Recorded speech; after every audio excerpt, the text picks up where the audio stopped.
starting in like 10 minutes. So if you in here, you can go out to go see something else. But I'm starting in like 10 minutes.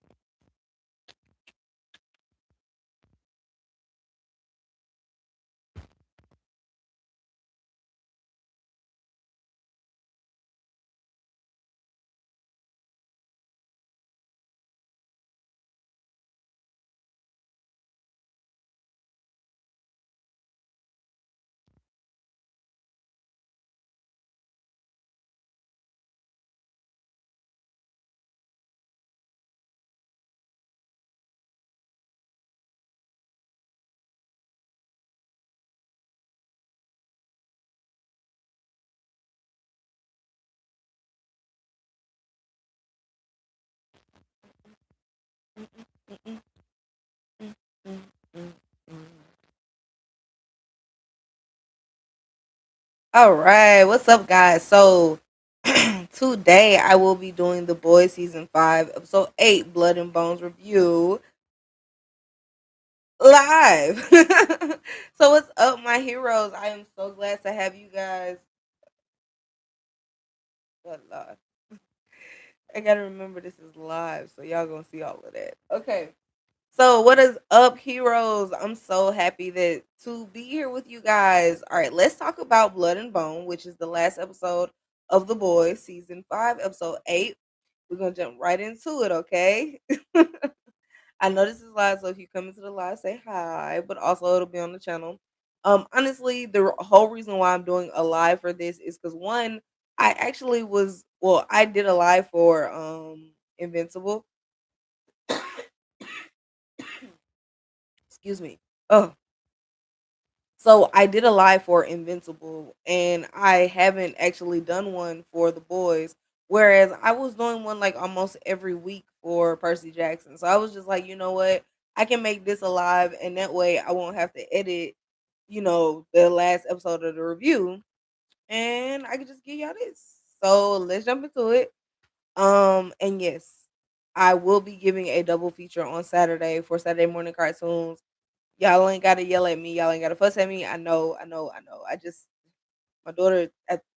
No excuses. No excuses. All right, all right, all right. So let's jump right into it. So we open up the episode at Frenchie's funeral. One, I don't understand why in detail did we need to know how Frenchie got this letter in or out of a rotund guard's butt. But whatever, Frenchie. So we definitely got that from Frenchie. And then past that, everybody says their goodbyes, and it's very sad because you know Kimiko, she is truly saddened, and honestly you feel it. It's not the same as the rogue, I can't feel you anymore, but it is truly sad.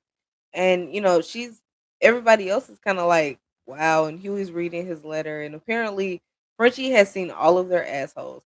I don't know why that was included or whatever, but yeah, Frenchie has seen all of their assholes. So yay. I don't know. I truly don't know, but yes, that is the gist of Frenchie's funeral. Okay, so we can move on to Homelander actually showing up to where Ryan was. He had crime analytics look into where Ryan was actually, and he showed up, and he's like basically kind of begging Ryan to come home, which I thought was interesting because it's just like, do you really want him to come home? And like, you choked out your daddy, so the fact that he left and didn't choke out Ryan was interesting. But I guess he wants Ryan to come on his own, and Ryan's just like, fuck off. Like, you have all the power in the world right now. You still a little sniveling bitch. It's not gonna get any better with any more power. And like, I don't know, Ryan was laying down some logic in this episode specifically. I'm gonna talk about the whole Ryan of it all at the end of this, but yeah, Ryan and Homelander's like second, like, standoff. I thought was honestly Ryan's kind of reckoning. Like, he was able to get back some of the like dignity that he lost when he got the shit beat out of him. So I thought that was really interesting. But Homelander leaves, and he's like, hopefully Ryan will come along, and apparently if he doesn't, he's gonna kill him. So who cares? I guess I don't know. I would say who cares, but okay, so Marie and Annie and hi Emma. Oh my god, we get to see Emma and her hair is different, which is really really cute. I love the color on her. They talk about how Starlight has been checked out and how she's become kind of less of what she was before and how she's steeped like really heavy into Queen Maeve. And if you watch my other reviews, I said like she had started acting like Queen Maeve, kind of like checked out, kind of like the world is over. I don't even know why the fuck we're doing any of this type shit. And so once Queen Maeve, excuse me, once like she's having a conversation with Marie and Jordan, it almost feels like she acknowledges that she had fallen down that same rabbit hole. I mean, it was literally kind of the same with the whole vaping and everything. And like I kind of hate this scene because like they just pack them up, tell them to take those survivors of the people who were just Starlight haters and go to Canada, and they all just leave and go to Canada. I'm just like, so that's it. That's all we get from the Gen V people. Did y'all film this before y'all knew y'all were canceling it or after? Like that's my question. Excuse me. Sorry guys. I'm on loud, so I'm gonna have to drink and my throat is dry. So give me a second. Mm. So yeah. So that was my question. Like, what were you how were y'all going about this? Because I really don't understand how that would have fed into season 3 of Gen V, but but I'm just leave it there at that and I'm gonna move on. So they take the survivors to Canada and they drop them off. Excuse me. Jeez.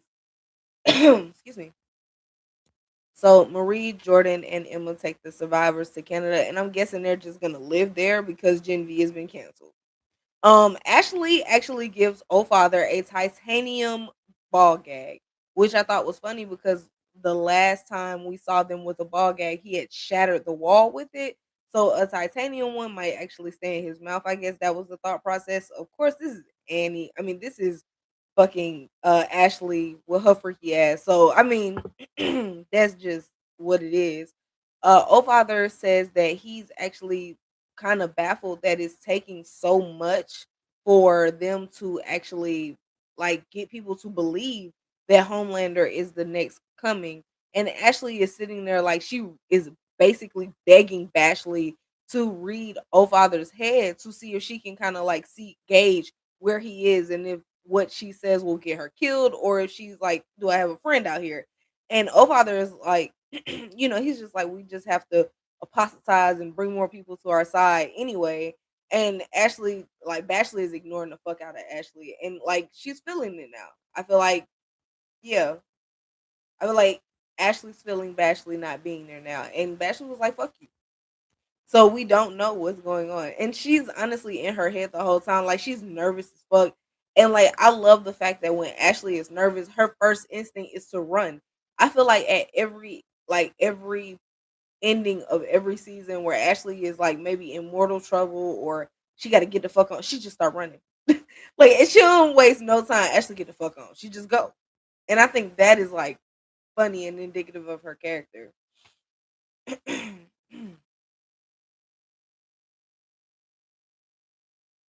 So they have gotten the blast into Kimiko, but they don't know if it'll work. And basically, they kind of say that if it doesn't work, then Frenchie died for no reason, which I hate that they kind of think of it like that because I mean, he was saving Kimiko, no matter if the blast worked or not. And I know he knew that was his last stand, but at the same time, whether the blast worked or not, Frenchie truly like cared about her and would have sacrificed his life for her, whether that was the ending or not. So I didn't like the fact that they were like, "Oh, he would have died for no reason," but at the same time, I do understand. So Sage pisses Kimiko off by basically rattling off all of the shit that they have been through from the last 5 seasons, like from where Frenchie found her and all that other shit. And she pisses Kimiko off so much that she blasts her with the Soldier Boy blast, the uranium blast, the radiation blast, and it does burn the V out of Sage. Here's my issue, and if you watch, where I was Sunday, we did a review for the whole season, and I said this, and I truly feel this way. I just feel like at the end of the day, why would she be that fucking stupid? Like she went from being fucking astonishingly smart to being fucking duh dumb. Like I can see her being normal, but duh dumb is a lot. Like just I can see her being like, okay, cool, and then like, like it was just it bothered me so fucking much. Granted, when she said her mind was quiet, I was like, okay, maybe this was the best thing for Sage. But I don't understand why she doesn't have any sense. She got none whatsoever. And common sense is not even something you can learn. It's just something that you can build upon, like it's a built skill. So anyone can have common sense versus like book smarts. So I guess that's the part that irritated the shit out of me. But I mean, it is what it is with Sage. But yeah, so Sage is dumb, but Kimiko's powers do work. So we do have a plan. We got a go, you guys. So they plot. Okay, Homelander and Father actually have a conversation, and Father brings him a billionaire whom they need on their side in order to get the church money and make the governmental plans work.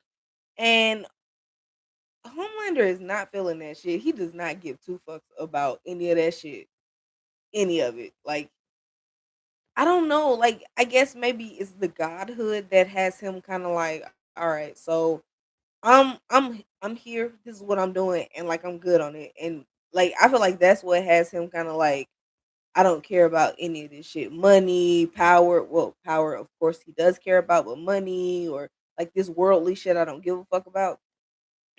So, Old Father actually warns Homelander before he starts to address the nation, which I thought was interesting. Like, why is he in the Oval Office addressing the nation when it's supposed to be political? It's supposed to be religious, but he did say that he didn't want any kind of like lines blurred as far as like religion and like school, like the separation of state and school, state and religion, or religion and state, or whatever. He did say he didn't want any of that. So I guess that's why it's like I'm God from the presidential space. I don't know. It just it makes no sense here and it makes no sense there. But anyway, so uh Father does tell Homelander that there is a very big possibility that they could run into Butcher, and Father presents it like, I don't want your day to be ruined. I don't want anything to possibly come into like mess up your day, which I feel like is understandable, but like at the same time, if you've made all of these plans, then you shouldn't even be worried about it. But I get it. Like you don't want to chance off and then this nigga get attacked and want to kill you behind it. I get it. I get it. So the Deep actually comes in, and he still hasn't been able to actually deal with the fact that Homelander has disbanded the Seven. And so he comes in and he's asking Homelander like to do something, and Homelander basically just kind of rips into the Deep. He tells him he does not like him, he does not care about him, he does not like the fact that he grasps at like just an inch of his attention. Like everything that everyone has been saying to the Deep is now being said to him in like this setting. Hold on, y'all. My other light died. Let me see if I can turn this one up. Oh, okay. So that might actually. Okay, so my light died. Oh shit. All right. Well, we're gonna keep going. We're gonna keep going. I hope you can see me. Um, but yeah. So Homelander basically tells the Deep that he means absolutely zero to him or whatever. And like he calls him pathetic and basically drives home the things that Noir was telling him, and how he grabs onto other people and he tries to ride those other people. And it breaks the Deep down. He starts crying. Like I he need if yeah, he should have been on suicide watch, honestly. Like that's the only thing that I can truly say about it is he probably should have been on suicide watch. So Homelander does start to address the nation, and well, before he does, he says that the non-believers will burn, which I think that he means wholeheartedly, and he also has thought police. So he's about to like he means the real non-believers. Like if you don't believe this shit in your heart, which 90% of people would not believe that this man in his flesh is the savior. Most of like the understanding with God is that like he sacrificed himself for our sins. So it's just it's so it's like okay, anyway. So yeah. Homelander starts addressing the country from the White House and the boys actually head in knowing that they have a plan, they have scorched earth and they gonna make that listen, we gonna go and we gonna get to the finish line. Whatever happens, happens. Let's make it happen, Catherine. Okay, anyway, so so the boys actually get caught by the sensors that Father installed, which was his backup plan to make sure that they couldn't get in. And it's what Butcher calls is a soup dog whistle, but it's truly just a high pitched like scream screech that only superpower individuals could hear. But it was like a dual assault because on top of like the super powered screech that was going on, you also have like them opening up shots. So you have the superpower individuals trying to protect the non-superpower individuals while also like trying to focus and not focus on the fact that their fucking brain is bleeding through their ears and shit like that. So I thought this was a really cool scene and I thought it was cool that like I don't know, like almost like Oh Father kind of learns or understands that you got to fight soup like with the things that'll hurt them. And then of course we know that the high pitched sirens come from like season was it one of Gen V actually, the end of Gen V, where like in order to control the kids at Godolkin, they had like high pitched sirens everywhere in order to control them. So I think that this is just like one of those things where it's like that's just how they do it. And the opening shots is dual assault. I thought it was really good. I did not see Ashley doing this. So after the shots are fired, of course they're in the White House, so they try and remove the president. The president being Ashley. Ashley's walking down the hallway, and she's like in her head, she's like, "Fuck, I gotta do something." And then we hear Bashley, and Bashley tells Ashley how to get to where Butcher and them are, and turn off the sirens and everything, and get them out of there. So actually, Ashley saves the day. She finally did something. Like I've been saying this on social media and everything. Like Ashley finally did the right fucking thing. And we're so proud of you, even though you ran and did it. Like she did the right fucking thing. She lets them in. Like she finally was like, okay, this is too much. This is too fucking much. Okay, they came. All right, well, we're gonna get them the fuck up out of here, right? So yes, Ashley, Ashley does get them out of the where they were where the shots were being fired, the little room, because apparently like MM was like this door wasn't here before. So it was like a little room that they were trapped in. And Ashley goes on the run, but they kind of walk into where the oval is, the office before you would get to the oval, and we actually see the deeps. Ooh, that lightning just scared the fuck out of me. I'm sorry, y'all. So we see the deep sitting there still crying or whatever.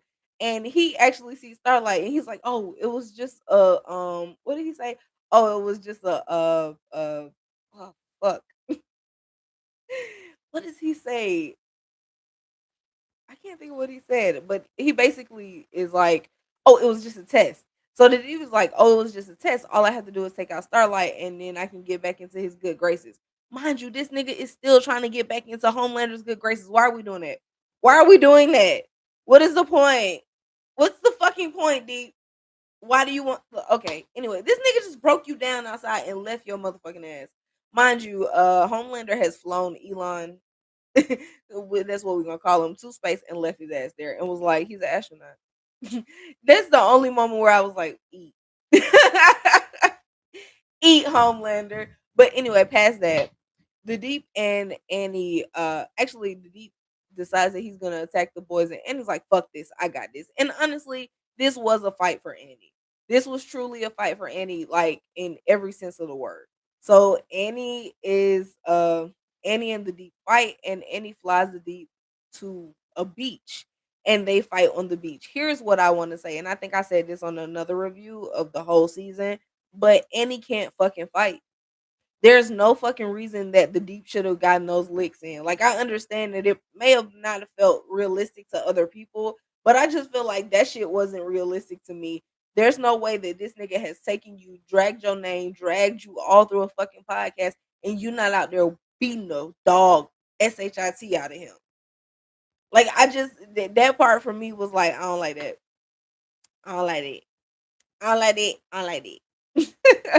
So yes, Annie and the Deep actually get into it, and they are fighting. And honestly, he's not getting the best of her, but she's not putting in enough effort for me.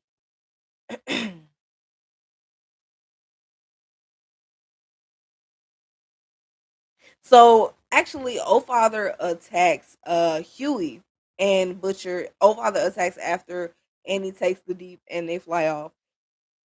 And I thought this was probably one of my favorite scenes from the episode, where Annie actually this is one of my favorite scenes from the show, where like we see Huey take charge, and Huey shoots out like the fire alarm situation or whatever that makes the smoke, and then he puts on like a really decent Butcher accent and makes Father chase him. And I thought that was like kind of cool to use Huey's character as that, because I mean he's not powered. Him and MM are literally out here just in their own skin. And the thing with MM is at least he has like combat skills, because like all of them are ex CIA and military and shit. So at least MM has combat skills, so he can truly kind of handle himself in hand to hand combat. But Huey doesn't. So for Huey to contribute on this level, I thought was really cool, and it was a good moment. And we've never really seen Huey do this like accent, but it was like kind of spot on. I loved it. Oi, cunt over here! Like, I loved it. It was a good way to utilize that character in those moments where it's not a whole lot you can do with a non superpower person. So that was cool.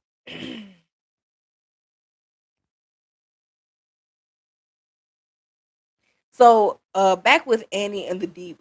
Annie actually throws the Deep into the water after, gaining the upper hand, and the fish come to get his ass.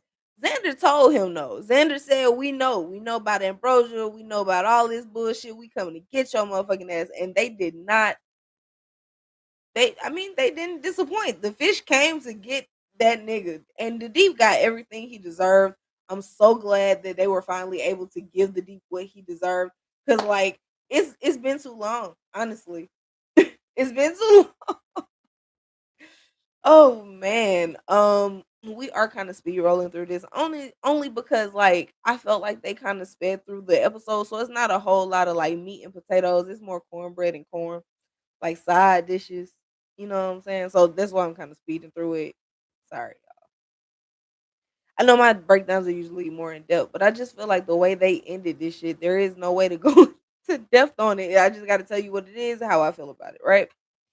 Okay, so after Annie gets rid of the Deep and the fish take care of his ass, and I think Eric Kripke said that it was Ambrosia's actual brother that does the drowning of the Deep or killing of the Deep, because we don't see it, but we do see blood. Um,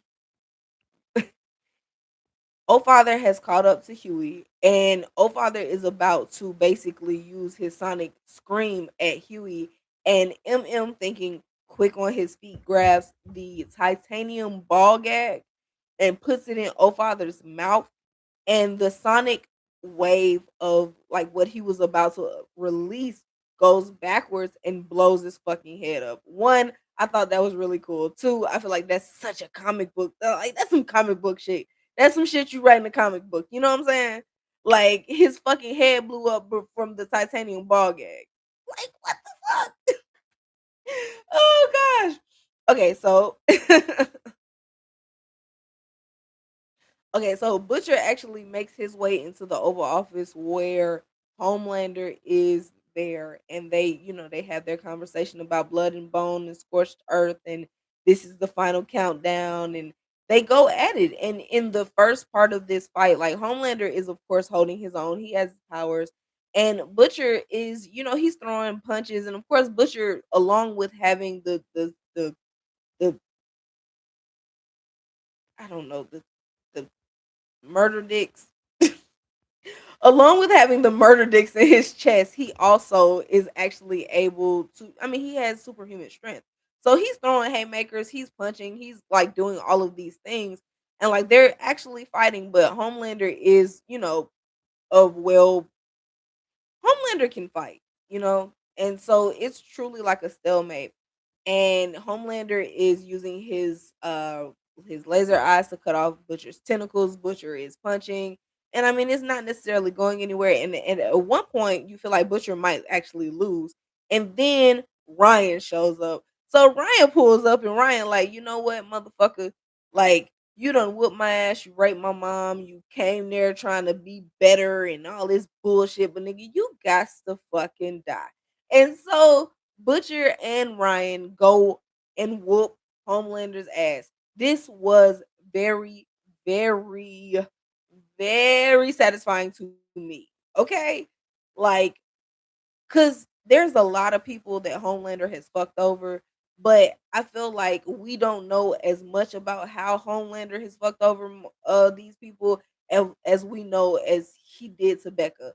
Like even the shit with Stormfront and Becca, like it was just too much. It was just too like, why are you even there? You raped this woman, you taking this woman through all of this pain. She had to have this stupid ass baby or not stupid. I don't want to call Ryan stupid, but she had to have this baby, and then you still feel the need to show up into her life after she's tried to get the fuck away. Like this shit is ridiculous. So I feel like this was satisfying enough that Ryan and Butcher whooped his ass because I mean, at the end of the day, if not for Becca, then who? Like if we not doing this for Becca, then who are we doing this for? You know what I'm saying? So yes, Ryan comes in and Ryan actually helps Butcher get the upper hand. Finally, Kimiko is, ready to blast, but she can't actually blast. And we're trying to figure out why. And of course, we get I guess, a cameo now from Dead Frenchie, and he comes in. He is basically like, oh, because of the hate and everything. Honestly, it made no fucking sense. It made no fucking sense because we just watched Sage piss you off enough. Someone who did not kill your boo, someone who has not caused you perpetual pain, will inadvertently caused you perpetual pain, but not in this moment. Someone who has not done any of those things, you blasted in order to make sure it works. And now that it's time to take Homelander out, you can't fucking do it. Like that shit just did. It was almost like the Annie getting mad that Hughie slept with the clone shit. Like, what are we doing here? Like, it made me so upset. Like, what are we doing? Cause like she can't blast him now. What the what the fuck? Quite literally, cause it just I don't know. And then Frenchie saying, "Oh, it's not in your like heart or whatever. It's you feel sad or whatever." She was feeling sad when Sage was saying that fucked up ass shit. Did she just want Homelander to just go in on all her personal business and then she could have fired at this nigga? He killed Frenchie an episode ago. So what are we doing here? Like, what are we doing? That shit makes zero sense, zero zilch, not a nothing. So I was irritated with that, but it's not like, oh, I want to flip the table, but I didn't like that shit. I did not like that shit. So after Kimiko realizes that she doesn't need to use hate or rage to go at Homelander, which I feel like is insane in the membrane. That's what that was. She does actually blast Homelander and Butcher and Ryan. So I saw on social media Sunday that supposedly Ryan still has his powers and the actor, and it could be AI. I did not go and look into it. I saw it, so and it looks like maybe Ryan still has his powers. I don't understand how that works because he was in the radius of the blast. If Butcher lost his powers, if Homelander lost his powers, Ryan should have lost his powers. But what the fuck ever. What, like, that's how I'm at it. Like, what the fuck ever. Cause Sage took on a full blast and is dumb, but Ryan still has his power. Now, it was not confirmed in the show. The actor, I think, confirmed was like, I didn't even like look deep into it. I just saw it on social media, and it was a big headline, so I went with it. Whatever. I don't know. I'm gonna look it up, and we'll talk about it in another video. Um, Homelander goes out like the biggest bitch, and I will say I understood people being like, why the fuck would they like make Homelander seem like this, like such of a bitch? But Homelander without powers turns into exactly that. Nigga, I'll perform fellatio in order for you not to kill me. Yeah, he does. He absolutely turns into that. And it's really, really funny, but at the same time, like for me, watching that man trying to fly and get off the ground was hilarious. If you've been following my social media, then you know I've been talking about this since the episode aired. And honestly, it was funny as shit to me. Like it was just funny to me. I can't, I'm sorry. It was funny to me. And like I was just like, bruh, man. That nigga trying to get out the ground, and I know that's actually what Anthony Starr looks like trying to get off the ground, like without the VFX and everything. So it's just funny, and that squat position is hilarious. So after Homelander has a fucking crowbar ran through his head and his muffin cap peeled back blue. I don't like I don't like Kevin Hart, but yeah, he had his fucking scalp peeled back. Bro, that is like honestly, like when I hear people say it, or even if I say like, bitch, I'll put you like you don't visualize it, but quite literally, he had his fucking scalp pulled back. We saw brain matter. So yeah, they beat the shit out of Homelander. And honestly, a lot of people said it was satisfying. I was good with him not having powers. Like not to say that they didn't have to kill him or no bullshit like that. That is absolutely not what I'm saying. But what I am saying is I was cool with him just not having powers. They like if they would have just left the nigga with no powers, I was cool with that. But killing him was the definite option. He had to die because of all the shit that he's done. He's killed so many people. Um, Ashley refuses to step down, citing that she has done absolutely nothing the fuck wrong. Bitch, you were the president while this nigga was in your office addressing the world and sounding crazy as fuck. You did it all. I don't give a fuck if you ain't do nothing, you did it all. And yes, you did let the boys in and you finally made the right decision. But girl, the caucasity of it all. Yes, you deserve to step down and never work in politics again. And I don't know, some people said that she got locked up, but I don't know if she deserved to be locked up because she ain't necessarily technically do anything wrong.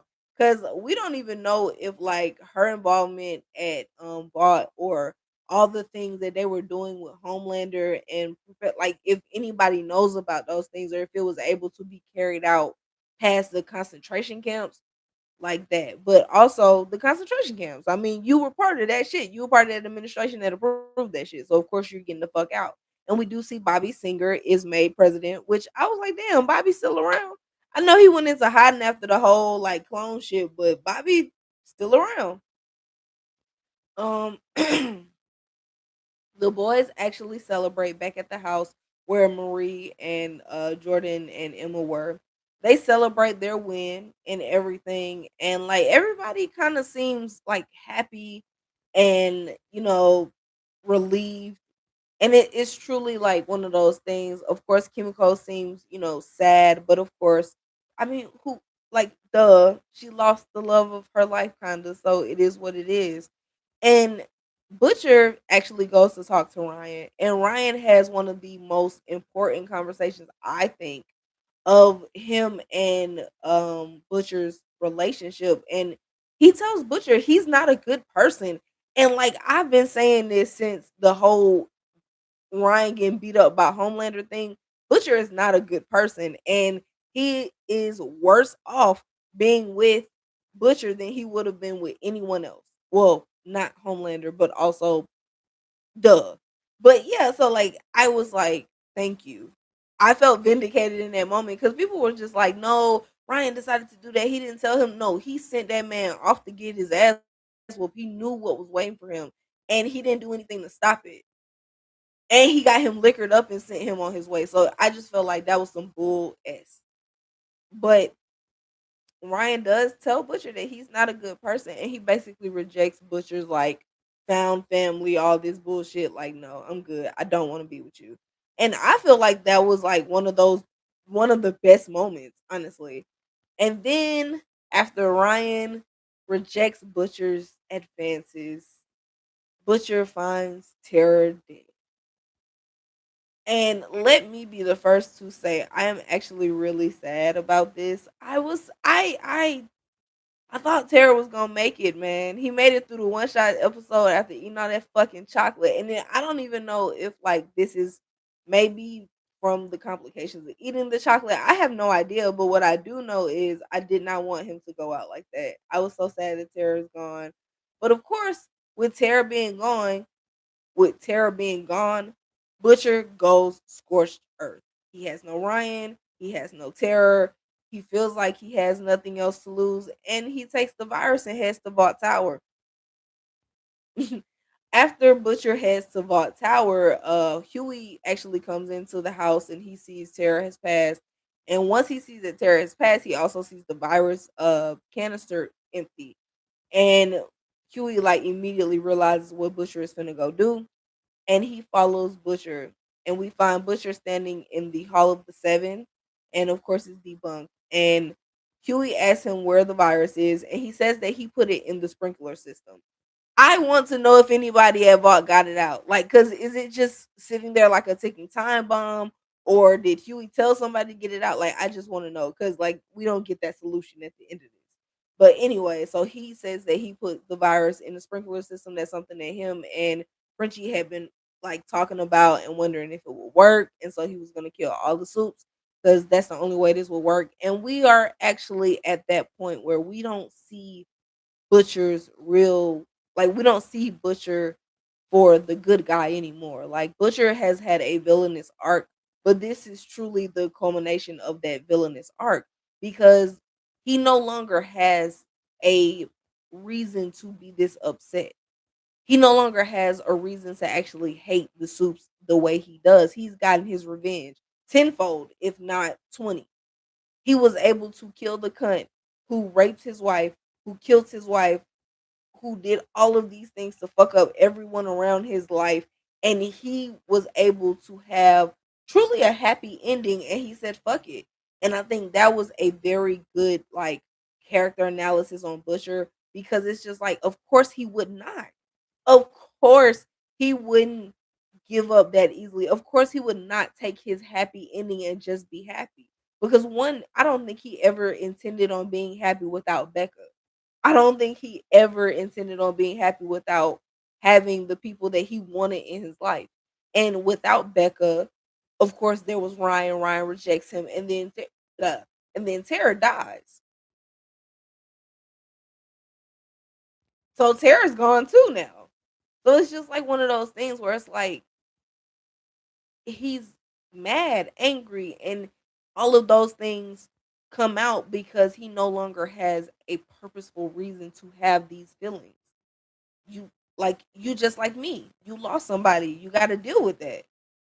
That's just what life is. You lost your dog. You got to deal with that. That's just what life is. Yes, I understand Tara has been in your life forever. You could have got a puppy though. And still been happy. You could have got a puppy though and still been happy. So it's just one of those things where it's just like, yeah, yeah, Butcher, you had to go scorched earth, and honestly, you get what you give with scorched earth, and unfortunately, Huey has to kill Butcher. In the comics, I think it's the other way around where Butcher kills Huey, I think, but I felt like this was a very good ending for Huey because I think Huey was the last person who felt like Butcher could be redeemed. He was the last person who was in Butcher's like corner as far as like him being a person and having a heart and things like that. Like he truly understood Butcher's hurtness, not his person. Like I don't think Huey understood Butcher as a person. because even when they were talking to Snap as uh Kessler, Huey is still kind of like in a sense where he's like, wait, you had people to drag you away and you still allowed it to happen. So Huey does not know Butcher in a sense of like as a person, but he understands his hurt. He understands where that hurt comes from. And I felt like that's the reason why Huey is the best person to take him out. It was either Huey or Starlight. And I wasn't necessarily gunning for the Starlight of it all, but Huey absolutely. So Huey kills Butcher, and we actually get the end of the episode where we find out that mostly everybody got a happy ending. Sage gets to go off to the Wizarding World at Harry Potter at Disney World. Uh Kimiko gets to go to Paris like she planned, and of course, hopefully, she gets to settle down and have kids, but she doesn't have that option. Starlight and Huey actually have a baby on the way, in which they named Robin.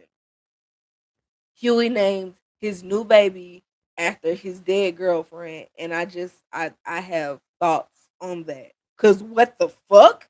What? Why'd you do what? And I know Annie know about Robin and shit, and understand that that's the whole reason why we started all of this. But like, no, we don't name the baby after the dead girlfriend. That's weird. That's really weird.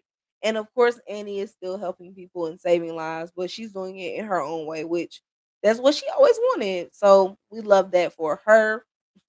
MM gets remarried to his wife and his daughter is there. And again, we actually see Ryan is there too. And I love this moment because like Ryan being adopted by MM is probably the best situation for him. I know in the previous episode I was saying that I didn't know what a good situation for Ryan would be, and Ryan being adopted by MM and his wife is a great situation for him. I think that's fucking amazing for him. So I love that. I love that he is with MM because you know that MM is gonna love that boy like he's his own, and he's gonna be well taken care of. So I love that for him. And honestly, yes, everybody gets their happy ending. Here is what I will say at the very end though.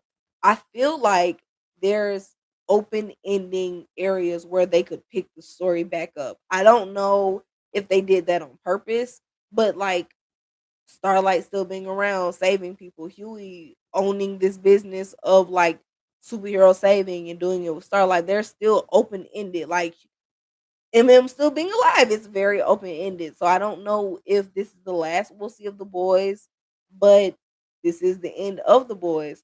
So let me know in the comments if you guys are going to watch Bar Rising, if you like the live I did or whatever. We can talk about it in the comments. Let me know what you thought of the season finale. Ultimately I thought they wrapped it up well. I didn't think it was bad. I thought it was gonna be much worse. So for it to not be that bad, I was very okay with it. Like it was an ending. It wasn't terrible, and it paid off in a few ways. So yeah, let me know what you guys think of the episode. Make sure you share. Make sure you like. Make sure if you're not subscribed, subscribe to my channel and hit that bell so you get notifications. Of course, I'm gonna start doing some more live, so we will do this more often and we can talk and all of those great things. But yeah, so that was my review of the boys. Thanks guys for watching, and yeah, I'll let y'all later, heroes.